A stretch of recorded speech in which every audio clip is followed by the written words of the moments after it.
Nous allons regarder pour le diffusion matinale ce 2 Rois, chapitre 7. Ça suit donc le chapitre 6. Chapitre 6, verset 24. Ça parle donc du roi de Syrie, Ben-Hadad. Il va donc monter contre Samarie pour l'assiéger. Donc, avec l'attaque de Samarie, il y a la famine, il y a donc l'économie est très mal. Alors, 14 d'argent ne vaut plus qu'un pièce d'argent et 7 litres de fleurs de farine pour une pièce d'argent. Il n'y a plus rien à manger, il faut manger de ses propres enfants. Le roi, il voit tout ça, il a vraiment, vraiment mal à son cœur.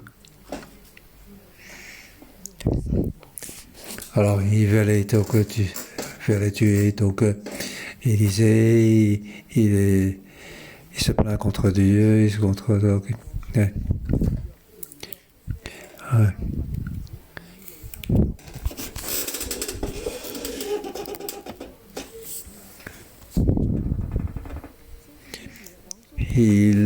Verset 31, le roi dit que Dieu me traite avec la plus grande sévérité si la tête d'Élisée, fille de Sabbat, reste encore aujourd'hui sous ses épaules. Mais on voit que Élisée, il est donc en paix, en repos chez lui.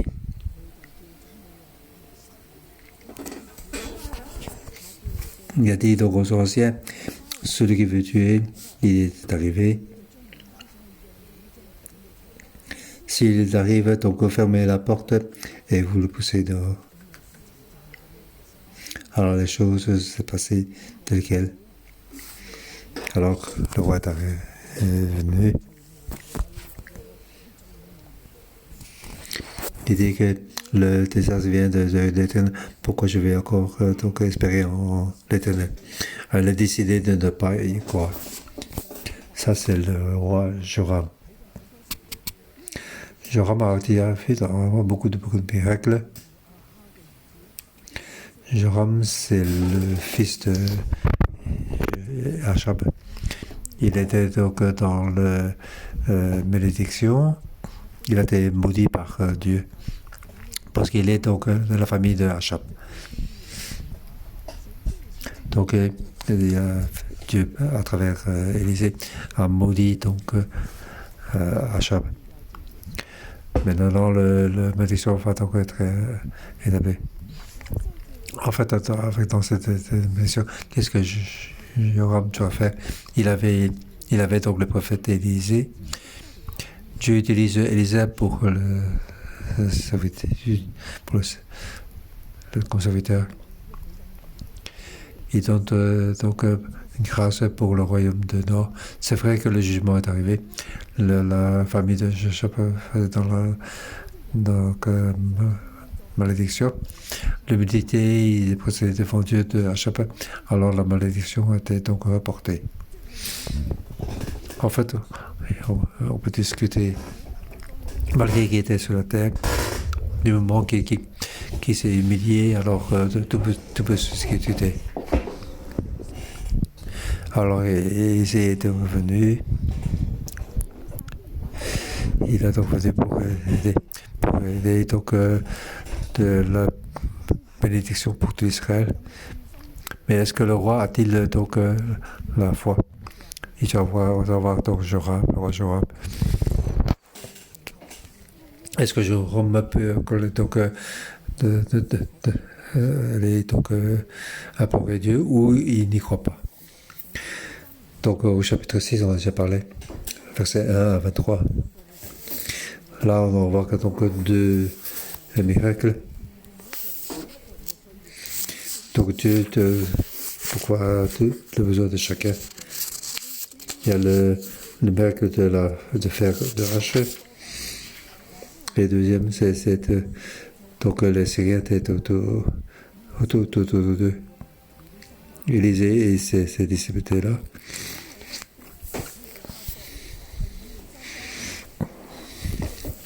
Et ils ont découvert que c'est Élisée qui est d'Israël.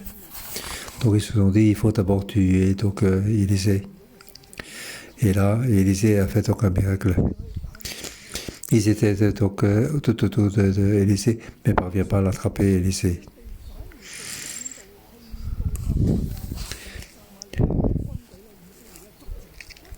Ils ont été atterrés à Samarie.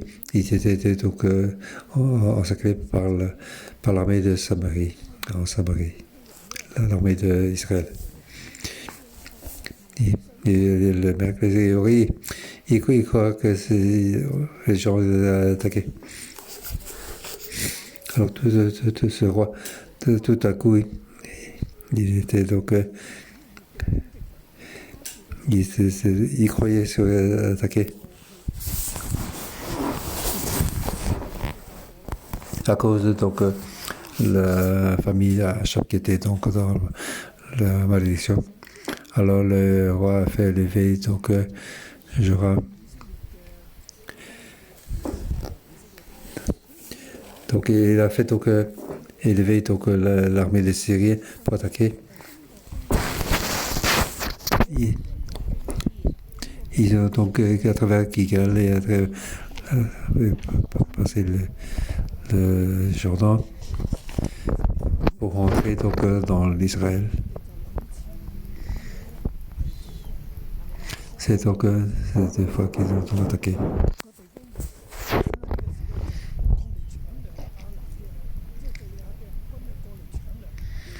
Donc la frontière, ils se sont volés en Israël pour voler le vivre. Israël a été attaqué car ils étaient dans la malédiction. En fait, il fait de rappeler sans cesse Joram, qu'est-ce que tu as fait. En fait, tu as confiance en Dieu, et être humble devant Dieu. C'est-à-dire, on peut discuter, c'est cette malédiction, on peut en discuter. Dieu, le pouvoir, il garde. Maintenant, il y a le prophète qui est là. Il y a l'homme de Dieu qui est là. Donc, il peut être sauvé. Malgré qu'ils étaient dans une malédiction, mais on peut en discuter. Élisée a déjà fait le miracle. Il est venu avec une personne pour devant le roi Joram. Donc le roi d'Israël voulait le tuer. Élisée lui dit, ce sont des esclaves, tu ne peux pas le tuer.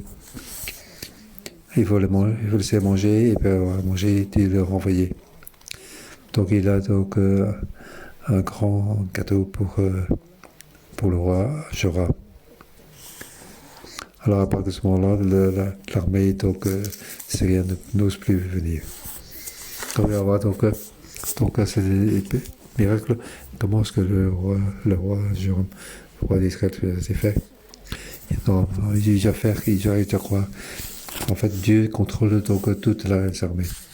Dieu contrôle tout. Malgré que je suis dans la malédiction, mais Dieu a compassion. Je crois en Dieu. Si c'est ainsi, alors qu'il ne doit pas être dans le problème. Mais le roi d'Israël ne croit pas ainsi. Il continue à ne pas croire. Donc on voit à partir du verset 24 ce qu'on voit.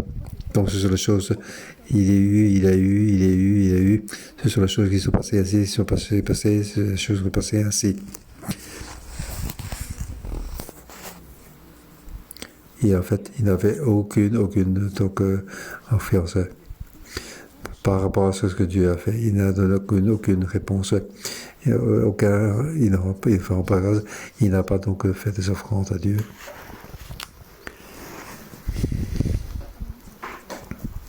C'est pour ça que les choses commencent à avancer suivant la malédiction. Et même à ce moment-là, il commence à se plaindre de Dieu. Il n'y croit pas en Dieu. Il veut tuer le prophète. Il croit que Dieu ne peut pas les aider. Il croit que Dieu veut lui donner des astres. Pourquoi dois-je encore donc espérer en lui? Il a choisi de ne pas choisir pour éloigner de Dieu. Il veut même tuer le prophète. Ça, c'est le chapitre précédent. Je veux dire, c'est comme une histoire, c'est ça. Ici, ça, ce chapitre, est-ce qu'il peut être tué, Élisée? Le prophète Élisée. Est-ce que donc cette malédiction, il y aura à la fin du royaume? Et comment est-ce que Élisée va faire? Comment Dieu va-t-il faire? En fait, arrivé à ce moment-là, Dieu ne nous fait encore grâce.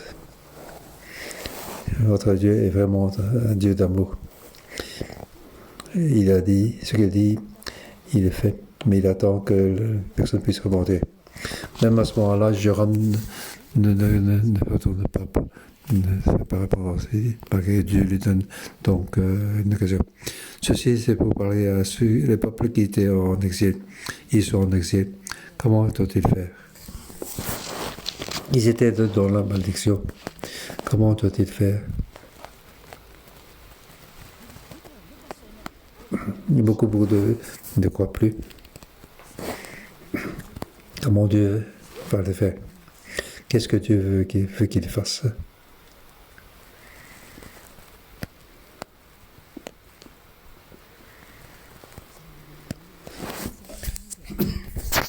Dieu continue à le faire grâce, car il est Dieu. Il n'est pas comme nous. C'est pas comme nous qui ne donne pas de grâce. Nous, souvent, nous ne donnons pas de grâce. Nous avons des demandes par rapport aux autres.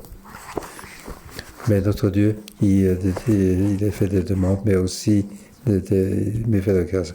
Nous faisons des demandes mais pas de grâce. Donc, si tu vois quelqu'un qui fait une erreur, on va le punir. Et spécialement, nous les Hongkongais. Lorsque nous conduisons, on voit donc quelqu'un qui traverse le feu rouge. Et puis il se fait arrêter par la police alors quelle est ta réaction? Alors notre réaction c'est c'est bien fait pour lui. Nous n'avons pas de grâce.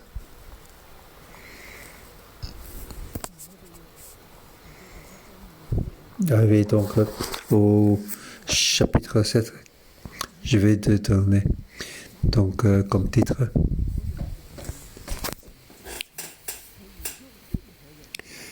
donc Dieu qui règne sur tout peut utiliser n'importe qui pour accomplir le salut.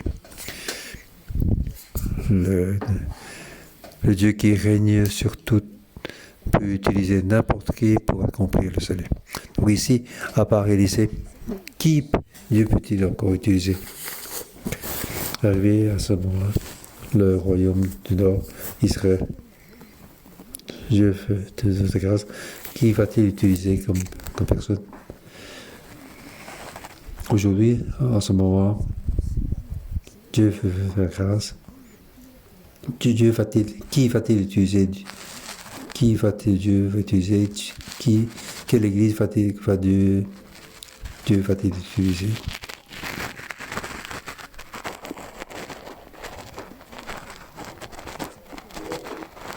C'est vrai que tout le monde entier a péché. Nous sommes comme Joram. Nous ne voulons pas croire. Malgré beaucoup de miracles, nous avons des doutes.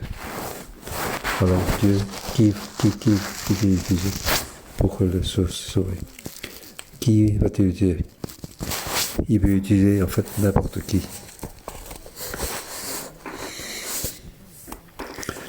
Je vais diviser donc ce chapitre en 3 parties. Première partie,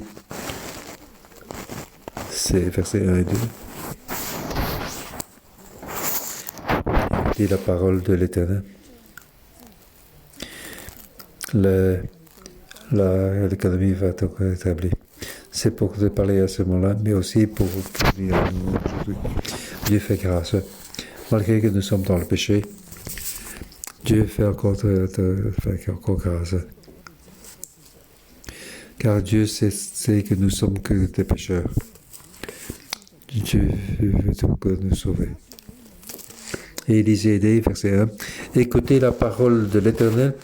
Voici ce que dit l'Éternel. Demain, à la même heure, on pourra avoir 6 litres de fleurs de farine pour une pièce d'argent et 14 litres d'orge pour une pièce d'argent à la porte de Samarie.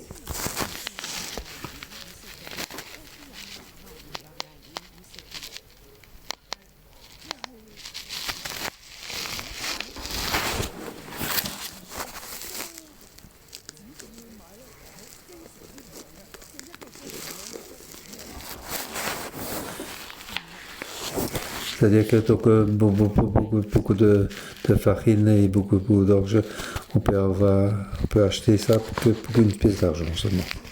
Donc c'est très bon marché. Donc, mais devant, au chapitre précédent, au verset 25, donc une tête d'âne valait 80 argent et le quart de litre de crotte de pigeon valait donc 5 pièces d'argent. Donc l'argent ne valait plus rien. En fait, il faut beaucoup d'argent pour acheter un petit peu. Mais maintenant, l'Éternel dit, donc demain à la même heure,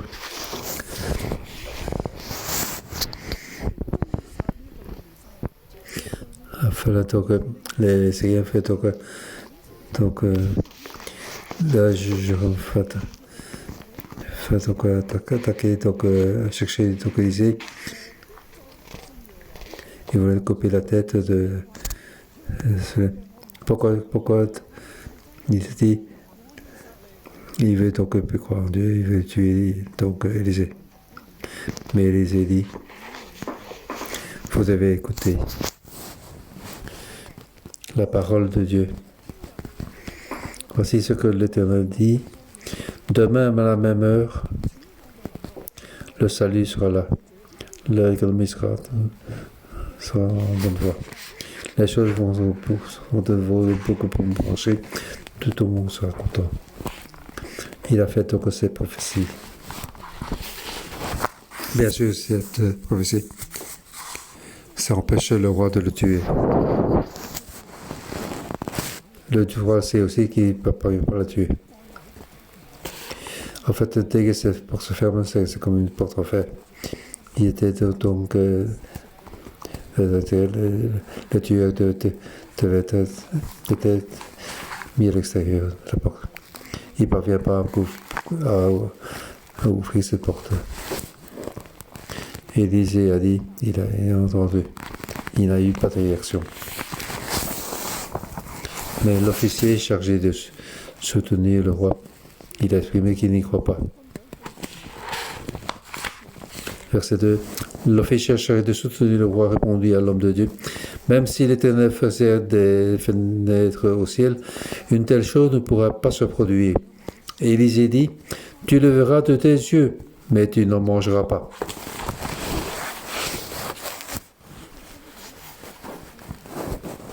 En fait, donc, cet officier doit être très fort. Il est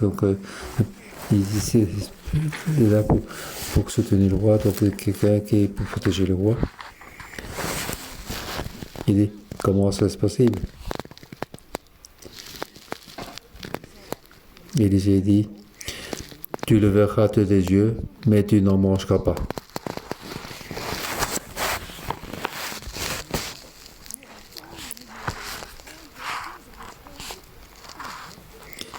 En fait, il se moque de l'Élysée, il se moque de l'Éternel.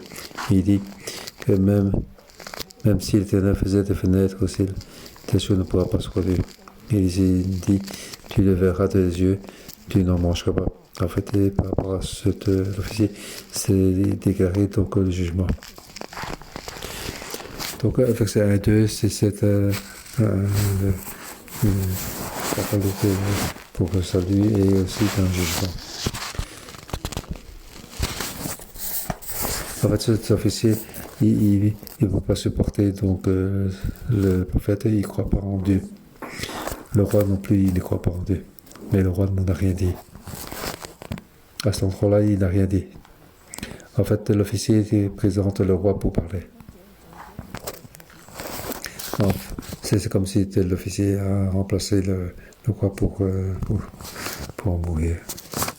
Et les choses se sont donc ce qui s'est passé. Deuxième partie, versets 3 à 11.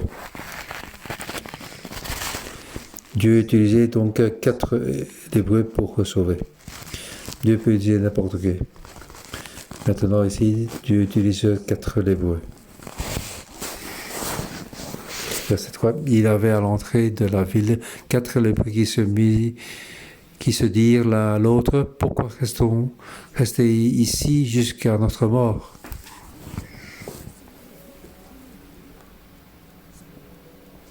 Donc c'est aux portes de la ville. Il pouvait entrer dans la ville. Il pouvait aussi ne pas entrer en ville. Qu'est-ce que ça veut dire? Les Hébreux doivent être enfermés à l'extérieur de la ville. Car il était donc pas ça, il peut être ça, il peut être en plus, il dépassait. Il ne pouvait toucher personne.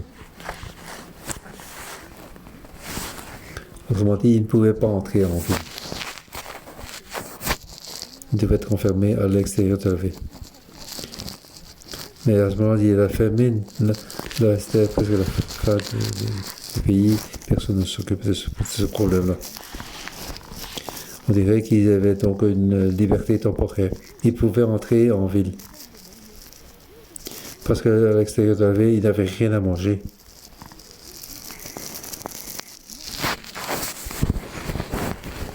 Ils sont dit, ou soit on rentre en ville. Si on rentre en ville, nous ne sommes pas purs. On va la tuer, on va te lapider. Ici, on ne rentre pas en ville, on n'a rien à manger. Si on ne rentre pas, on est aussi mort.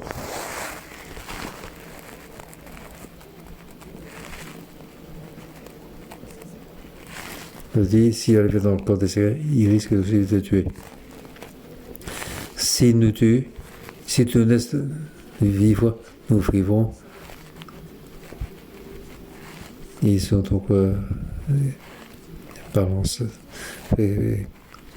Donc ils sont donc décidés. C'est ceux qui vraiment ils valent la peine. Ils ne méritaient que la mort.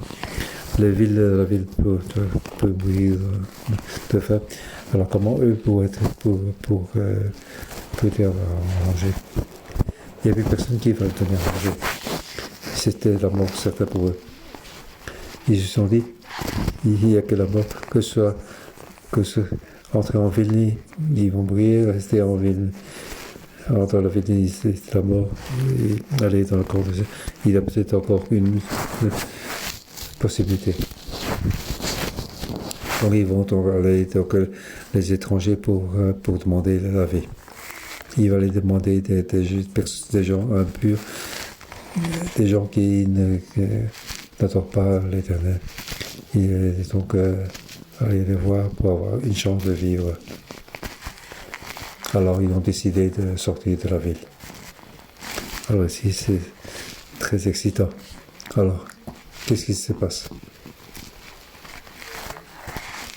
Au verset 5, il partit donc au crépuscule pour se rendre au camp des Syriens.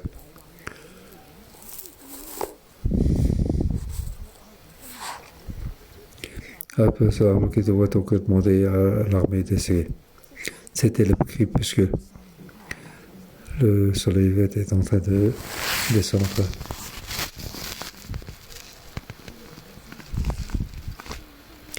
Donc le soleil descend à l'ouest. Et il marche.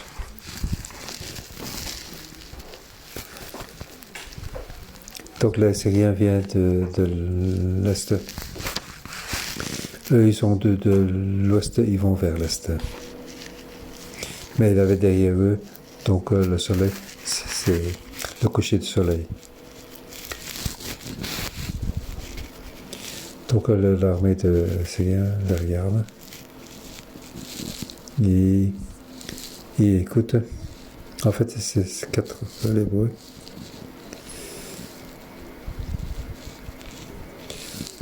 En fait, c'est l'hébreu. Quand il marche au crépuscule pour sous le sol, sous la lumière du crépuscule, pour la main, il marche donc vers le camp de Syrie. Lorsqu'il arrive dans l'entrée du camp, il n'y avait personne. Au moment où il est sorti pour y aller, il y avait plein de personnes dans l'armée dans ce camp. Alors, il faut arriver là. Il n'y avait plus personne. Pourquoi? En fait, lorsqu'il marchait à ce moment-là, le messager de Dieu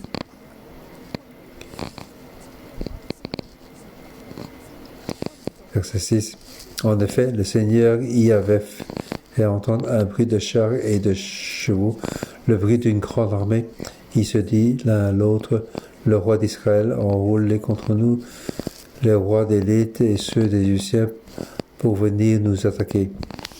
Il s'était levé et avait pris la fuite au crépuscule en abandonnant leurs tentes, leurs chevaux, leurs ânes. Le camp est resté tel quel. Ils étaient enfuis pour sauver leur vie.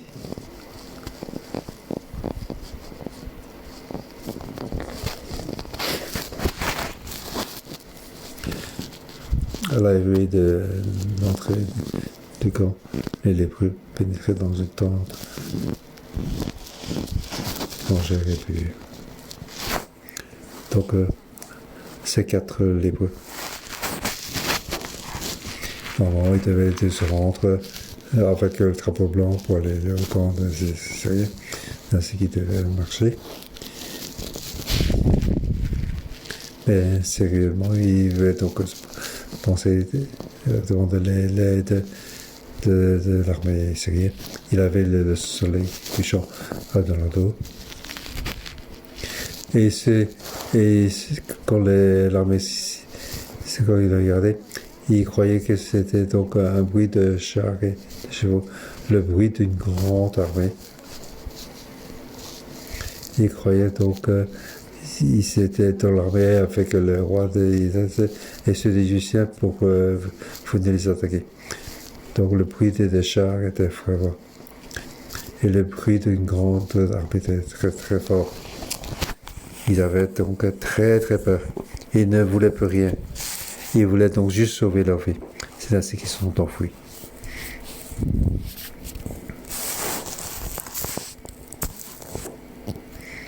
Donc c'est qu'être l'hébreu. Quand ils arrivent au camp, quand ils arrivent là, ils ne voyaient plus personne. Alors ils ne s'occupent de rien. Ils entraient dans la tente, ils mangeaient, ils emportaient tout ce qu'ils voulaient. Donc à manger de l'or et de l'argent et des habits.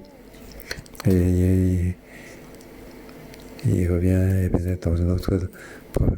Mais il était donc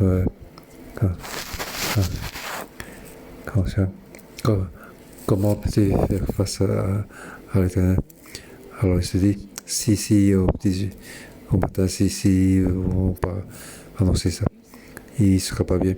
Alors il n'emportait plus rien. Donc il est retourné à la ville. Arrivé donc garde qui était devant la porte de la ville pour dire au roi.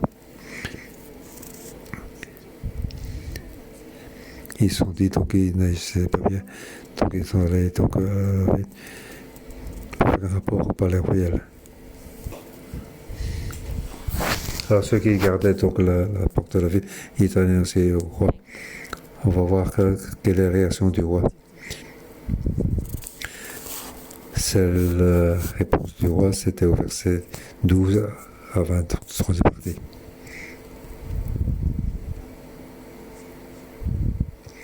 Alors le roi se leva alors qu'il faisait encore nuit et dit à ses serviteurs. Donc après le crépuscule, c'était autour de la nuit.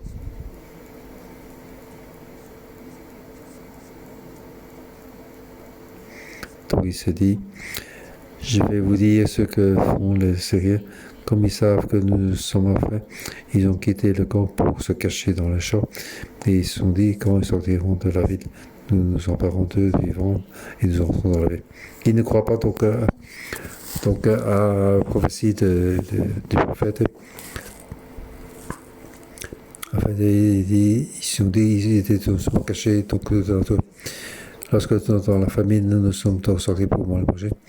Alors ils vont sortir pour nous emparer de nous.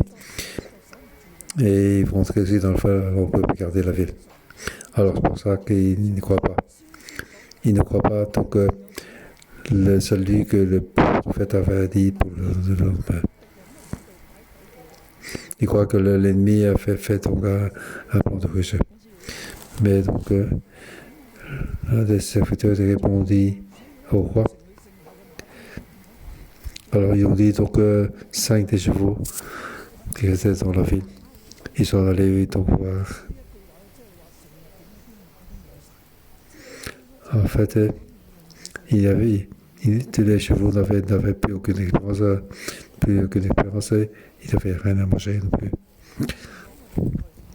Donc s'ils disent, s'ils ne l'ont pas, alors c'est tout ce qui nous reste. Donc c'est 5 chevaux, on risque de manger, et puis nous allons quand même mourir. Maintenant, il ne reste plus que ces 5 chevaux. Alors il faut prendre un risque pour que puisse prendre un chevaux pour aller une fois voir. Donc si c'est pas nous encore en vrai. Peut-être que ces chevaux, on peut le garder encore. Donc ils ont laissé ces chevaux pour aller le voir. Si on restait ici, il n'y avait vraiment aucune expérience. Donc si c'était on peut toujours s'en faire. Mieux que de rester ici pour attendre la mort. C'est mieux donc prendre un risque pour essayer pour avoir donc la vie sauve pour un certain temps.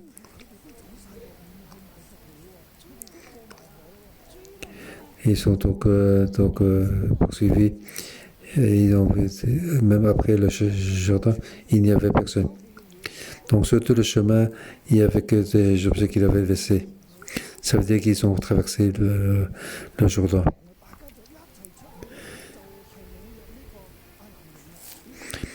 Donc informer le roi. Alors tout le peuple est sorti et elle a pillé les camps des cieux. Alors il avait vraiment beaucoup de matériel pour manger. Tout l'économie. Tout d'un coup, donc,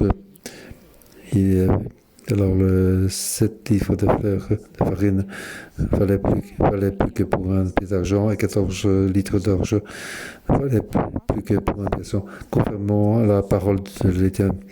Donc l'économie retourne à la normale. Avec l'argent, il pouvait acheter des choses à manger. Mais le jugement était arrivé sur l'officier. Donc lui, à la porte de la ville, il s'est fait écraser. Donc,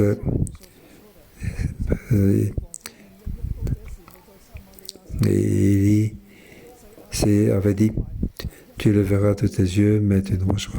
C'est en effet ce qui est arrivé à cet homme. Il fut écrasé à la porte par le peuple et il mourut. car il avait dit que on pourra avoir 14 litres d'orge pour une pièce d'argent et 7 litres de flotte pour une pièce d'argent. Donc, aussi retournant au verset 2, il avait dit, donc, tu le verras de tes yeux, mais tu ne mangeras pas. Et l'officier avait dit, même si l'Éternel faisait des fenêtres au ciel, une telle chose ne pourra pas se produire. Et l'homme de Dieu l'a dit, tu le verras de tes yeux, mais tu n'en mangeras pas. Et en fait, tout s'est passé conformément à la parole de Dieu. Donc, l'officier, qui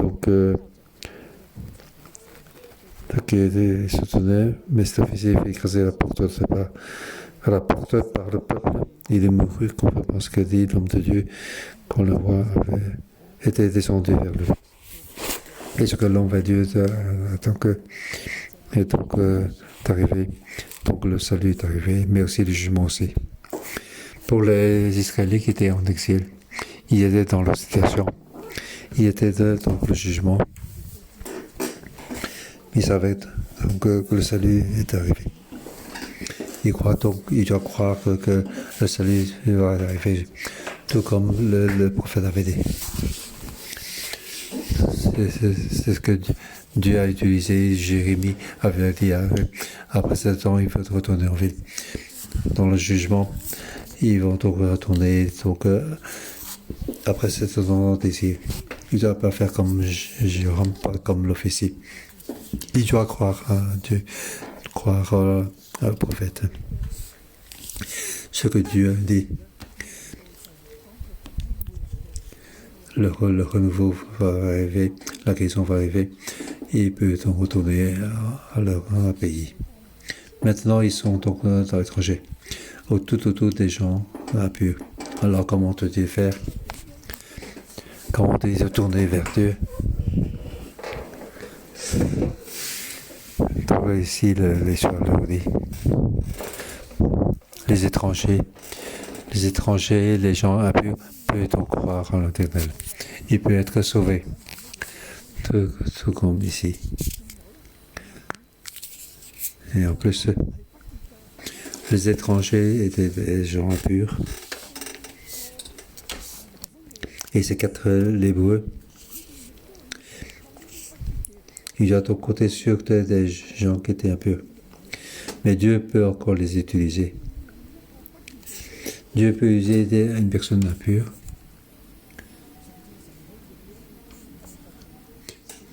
Dieu peut aider ceux qui n'aiment pas leur nation pour compter sur l'étranger. Pour leur propre vie, pour les demander aux ennemis. Mais Dieu peut les faire changer. Dieu peut les utiliser. Dieu peut utiliser les gens qui sont impurs. Pour les peuples qui étaient donc en exil, les étrangers peuvent changer. Les gens impurs, Dieu peut les utiliser. Pour les peuples qui étaient en exil, beaucoup d'entre eux, ils avaient des doutes. Il y avait des doutes sur Dieu.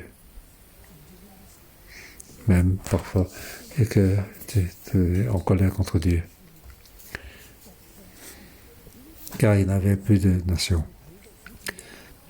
Il regarde comme donc Joram. Dieu te fait venir des désastres. Pourquoi compter encore sur lui? Pourquoi espérer en lui? Mais le prophète dit, dans 2 Rois, il leur dit, donc maintenant il a fait donc un livre et pour leur parler.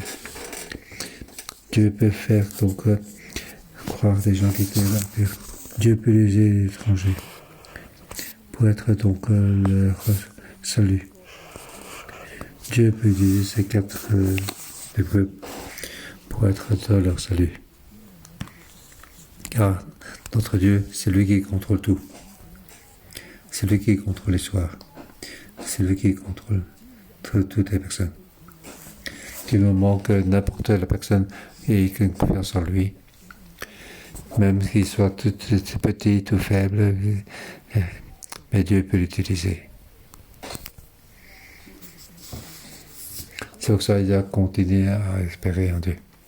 Pour nous aujourd'hui, je pense qu'il y a deux messages. Premier message,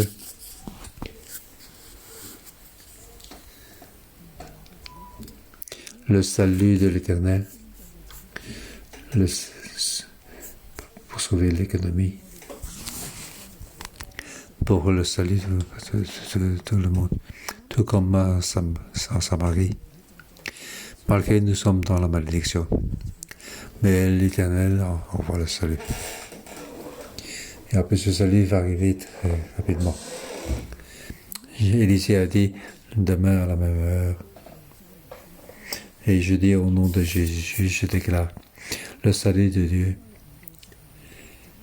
Comment il est arrivé à Samarie, sur Israël, mais aussi donc va arriver là où nous sommes. Nous devons avoir confiance encore en Dieu.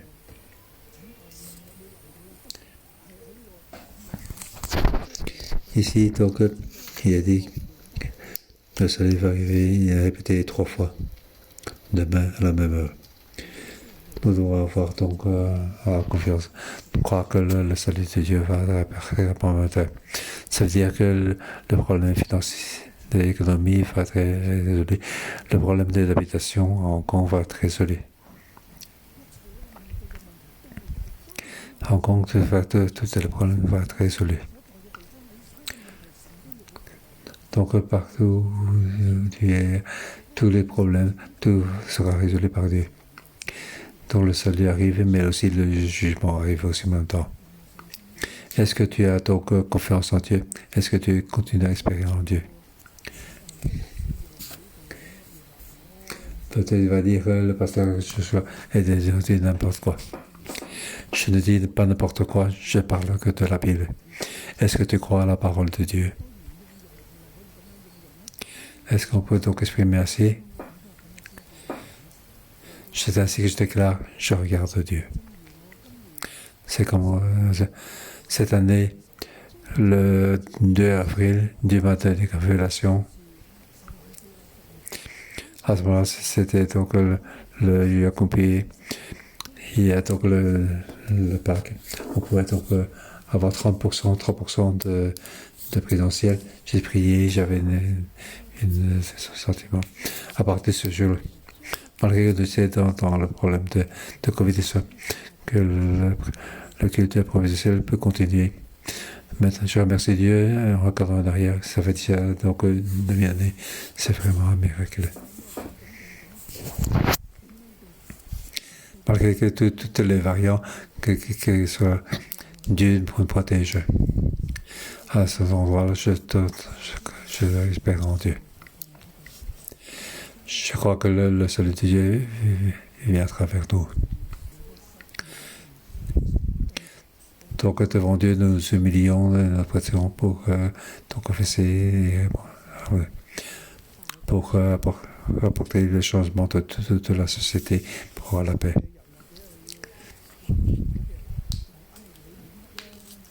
Puis sur ceux qui ne croient pas, les gens qui sont tu racontes n'importe quoi, mais ce n'est pas grave. Ça, c'est ce que j'ai reçu comme révélation. Il n'y a pas de confirmation, c'est le fait. Si tu entends, tu peux croire, ne pas croire. Pour moi, c'est bon.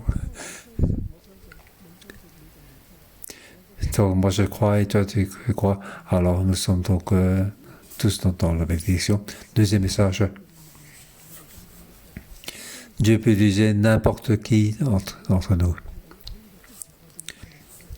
Dieu peut utiliser toi dans le marketplace pour changer. Dieu peut utiliser n'importe qui, comme c'est l'hébreu.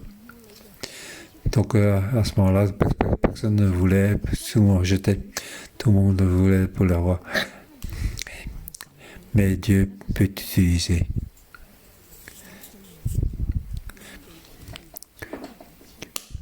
Mais Dieu peut, tu es impur, mais Dieu peut t'utiliser. Tu n'as aucune expérience. Tout comme ces 4 lébreux, ils n'avaient aucune expérience par rapport aux personnes avaient. Parce qu'ils étaient rejetés. et d'attendre à ce qu'on leur apporte à manger, mais personne ne leur apportait. Dans une période de famine, c'était la mort qui les attend. Mais Dieu peut les utiliser. Ces quatre personnes deviennent donc toute une armée. C'est ainsi que Dieu peut être donc fait. Je rappelle moi-même. Qui je suis. Je suis chargé de nom. J'étais qui à ce moment-là? Dieu a enlevé donc une trentaine d'esprits maléfiques de moi. J'ai reçu donc le Saint-Esprit depuis l'âge que je suis le Saint-Esprit. Que soit comment les gens me regardent ou comment on dit de moi. Avant, j'étais une personne qui était rejetée, qui était sous-estimée. Vraiment, il y avait personne qui avait estime pour moi. Mais donc, l'essentiel de l'ancienne Église m'a demandé de partir. Mais Dieu m'a fait élever. Dieu peut utiliser n'importe quelle personne. Dieu va utiliser nous à Hong Kong. Pas seulement pour bénir Hong Kong, mais pour bénir toute la terre. Je rends grâce. Pour ça, ici, j'ai debout ici pour que vous voyez. En fait, c'était ton témoignage. Dieu contrôle le tout. Dieu peut utiliser n'importe qui. Même si c'était quelqu'un qui était tout petit, tout faible, puis que personne ne voulait, mais Dieu peut utiliser. Car l'Éternel est Dieu. Amen. Je veux bien que toi et moi, nous puissions être utilisés par Dieu. Dieu peut nous utiliser. Dieu peut utiliser l'Église 611. Dieu peut utiliser votre entreprise. Est-ce que vous pouvez croire en Dieu?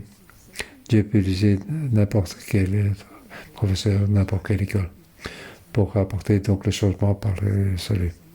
Que Dieu nous utilise grandement. Amen.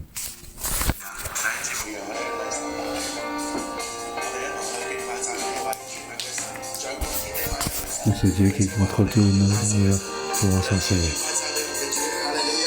Alléluia.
Jésus, nous te remercions parce que nous comptons sur toi.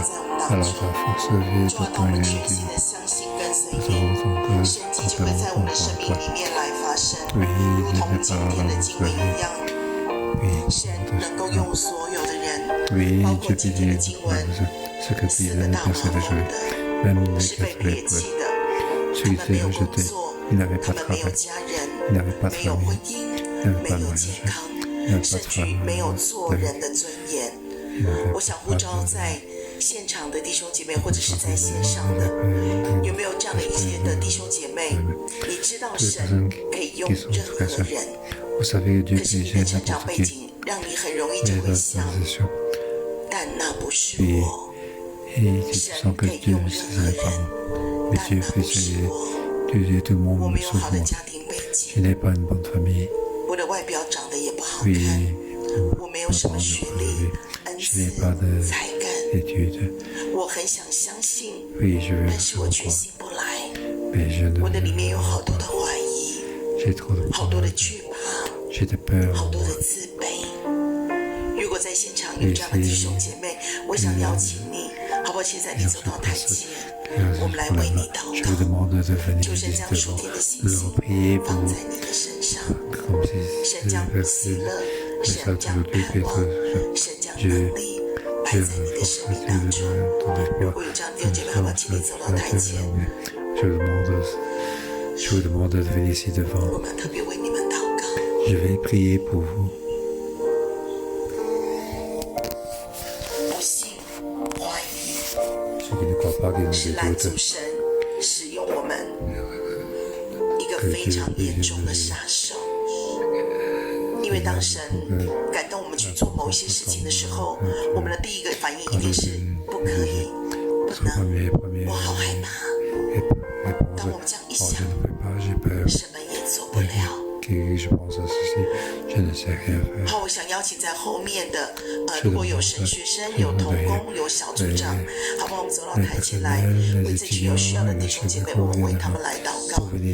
我也邀请在台前的弟兄姐妹，你把你的恐惧，你把你的不信，你把你的怀疑，你把你的担忧都告诉神。神知道你爱他，神知道你想跟随他。如果你不是爱他，你不会有挣扎的。你有惧怕，你有挣扎，你有怀疑，就表示你好想跟随，好想服侍。可是当你看自己，你就觉得你不能。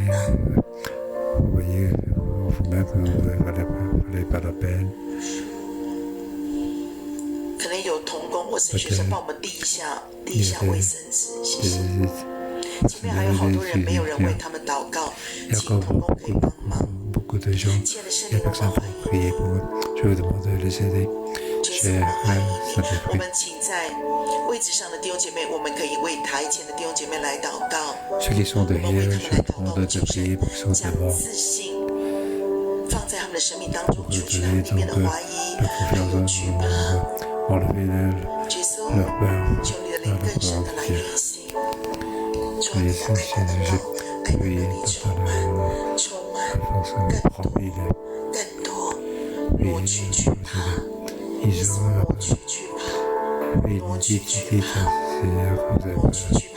请同工动作更快一点，还有很多人没有人为他们祷告。耶稣爱的恩膏，爱的能力充满浇灌，更多医治，断开所有的锁链，断开所有的锁链，断开所有的锁链，医治释放，医治释放，挪去一切的恐惧，挪去一切的怀疑，挪去一切的惧怕，挪去一切的哀伤，更深的医治，更深的医治。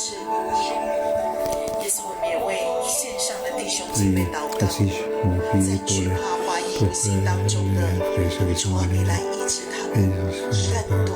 更多的医治，更深的医治他们，主啊，更深的医治，拿走恐惧、怀疑、不信，父啊，将信心、将盼望赏赐下来，更多，更多，更多。encore plus, encore plus.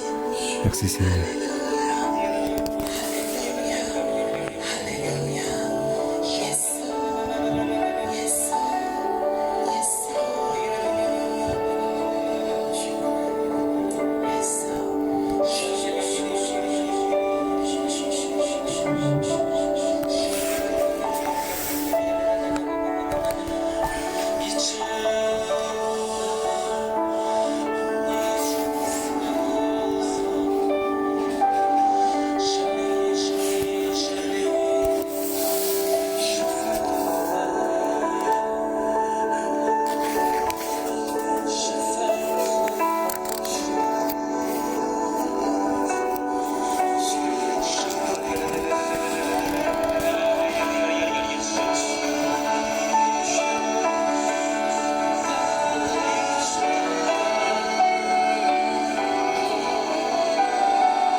Oui, si les frères sont restés dans la place.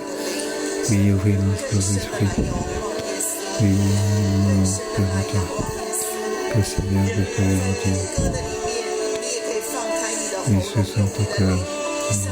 Ouvrez votre bouche pour louer le Seigneur, louer le Seigneur, louer le Seigneur. Oui, que l'Esprit de Dieu puisse monter. Oui, oui.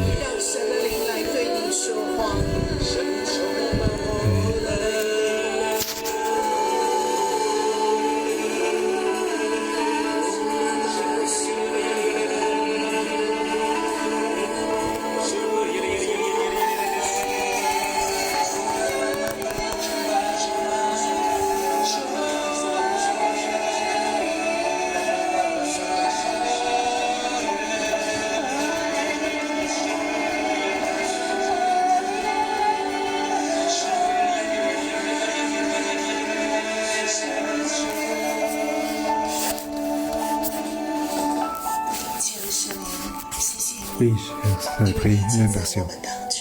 Car tu es au milieu de nous. Père, nous voyons. Oui, pour aider beaucoup de frères et sœurs. Père, oui, le Saint-Esprit va aider encore plus. Que ton esprit puisse remplir encore plus. 在弟兄姐妹的生命当中满溢出来，忧伤、害、惧怕、一切的不幸、怀疑、离开，圣灵更多的浇灌，更多的浇灌，更多的浇灌。主啊，你拥抱我每一个弟兄姐妹，父啊，让我们深深感受到，你看他们围抱围着。 何等的独特，他们可被你兴起，可被你使用，而且是大用。圣灵啊，将这样的信心浇灌下来。圣灵啊，吹气。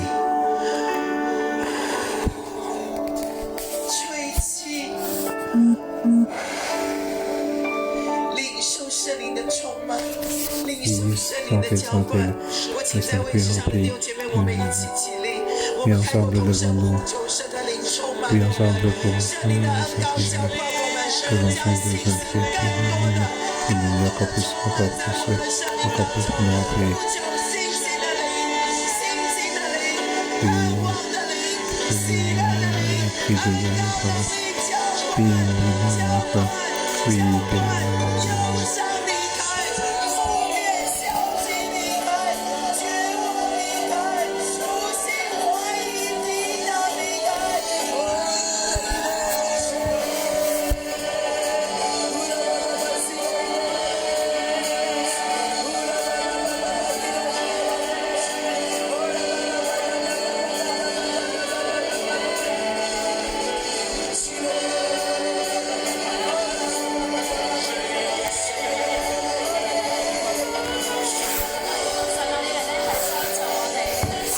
Ce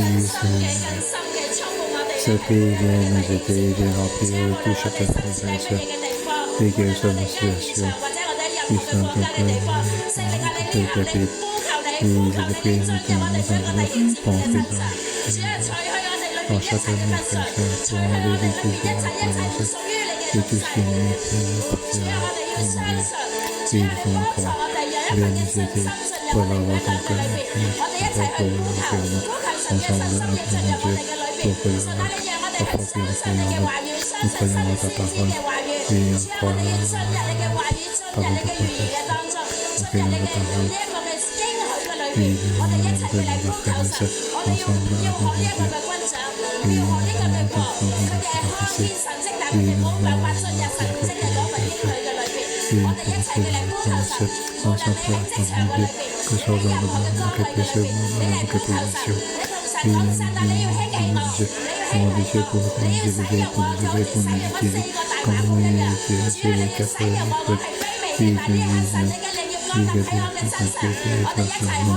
ensemble oui,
Dans ce chapitre, nous voyons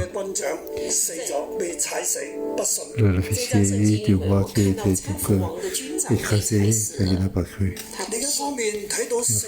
D'un côté, nous voyons donc 4 les personnes ils avaient mourir. Et il devient donc la voie de utilisée grandement par Dieu. Ils ont marché, c'est comme des milliers et milliers d'armées pour rentrer dans le camp des l'armée syrienne. Fermons les yeux. Les enfants. Est-ce que vous avez donc une grande personnalité comme cet officier? Il ne croit pas. Ce que tu comptes, c'est ta propre force. Tu crois à la force de ta spécificité. Tu as beaucoup de force, mais tu ne comptes pas sur Dieu. Ou tu es comme ces 4 lépreux. Vous savez que vous ne valez pas la peine. Vous êtes vraiment très petit. Vous savez que vous allez mourir certainement.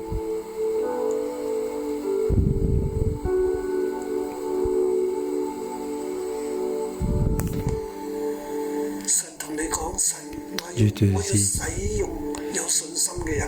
Dieu veut utiliser ceux qui ont la foi. Même si tu ne trouves pas, tu n'es pas prêt. Et Dieu te dit, mon enfant, je vais t'utiliser. Je choisis ceux qui sont rejetés. Je veux élever ceux qui sont rejetés. Et ceux qui sont complexés doivent être élevés, ceux qui sont élevés doivent être écrasés. La vie et la mort est dans ma main. Oui, de reprendre ou vous donner l'océan dans ma main. Je peux faire mourir et faire vivre. Je contrôle tout. Mon enfant, si tu veux, est-ce que tu veux me remettre ta vie à moi, croire en moi? Je veux t'utiliser. Je vous demande de vous lever la main pour dire à Dieu, Père, je le crois. Je veux être utilisé par toi. Je suis petit, ils n'ont pas de vie, sans espérance. Mais c'est toi qui es celui que je peux espérer. Tu es mon sauveur. Tu me sauves. Pour que je puisse vivre. Oui, je marche devant toi. Pour que tu puisses grandement pour toi. Utiliser ta manière. User ton temps. Enlever tout ce qui est après. Et toutes mes raisonnements. Je vais compter sur toi. Père, aide-moi. Je suis pour toi. Au nom de Jésus. Amen. Alléluia. Maintenant, je crois que Dieu veut nous utiliser. Je vais prier pour toute la terre. Pour que Dieu te sauve ton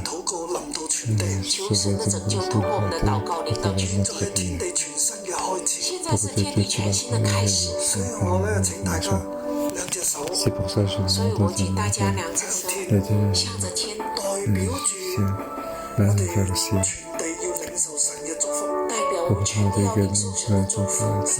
Pour demander que nous recevoir la bénédiction de terre vers nous.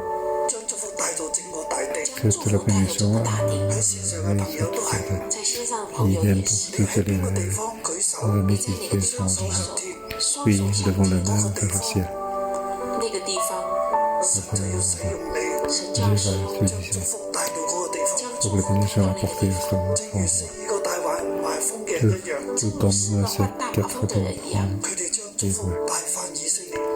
il apporte la bénédiction apportée à Israël. Tu veux t'utiliser pour que la bénédiction apporte à ta vie. Ensemble, fermons les yeux. Oui, main vers le ciel. Pour recevoir ton cœur, c'est lui qui va te dire, et mes enfants, je vais dire,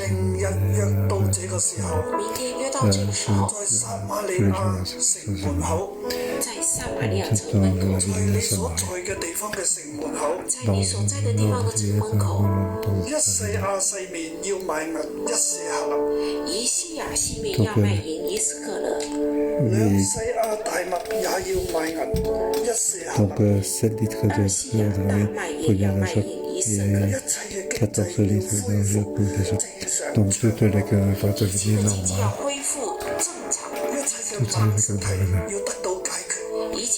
Tous les problèmes peuvent être résolus. Dieu va t'en bénir pour sauver. Et tout ceci du ciel pour vivre pour ta main. Que la bénédiction puisse apporter à travers ta main plus que sur la terre. On va dire que cette bénédiction vient de fenêtre du ciel. Les fenêtres du ciel vont être ouvertes. La bénédiction, ce qui est apporté dans le ciel, pour arriver sur ta main. Puis nous allons entrer en toi. devons espérer, nous devons nous vider et nous devons remplir en fait, pour que la bénédiction du ciel à travers l'Esprit puisse être arrivée jusqu'à où tu es.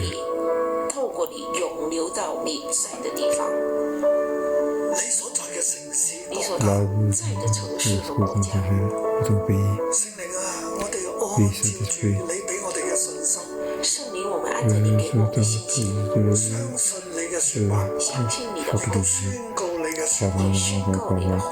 nous te déclarons ta vérité, puis être accompli la bénédiction du ciel, depuis la fenêtre du ciel, puis être arrivé sur chaque maison. Oui, nous le demandons pour que nous recevons la forme, oui, recevons pour que cette bénédiction puisse être arrivée à ta ville et ton pays. Couler le ciel dans ta ville et dans ton pays. Dieu veut accomplir sa parole. Dieu veut nous faire grâce. Malgré que nous sommes dans la malédiction, et Dieu peut encore nous utiliser et que la bénédiction puisse être arrivée de la terre à la guérison, que l'équilibre doit être établi. Père, tu vois, oui, Père de notre grâce, nous espérons en toi, nous croyons en toi, nous recevons, nous remplir et déborder. Que l'huile vive de Saint-Esprit et de notre nouveau, que la bénédiction du ciel soit arrivée. Oui, Père, appelle-nous pour nous recevons. Et pour la bénédiction, nous te remercions. Bénis chacun de nous. Au nom de Jésus. Amen. Merci Seigneur. Amen.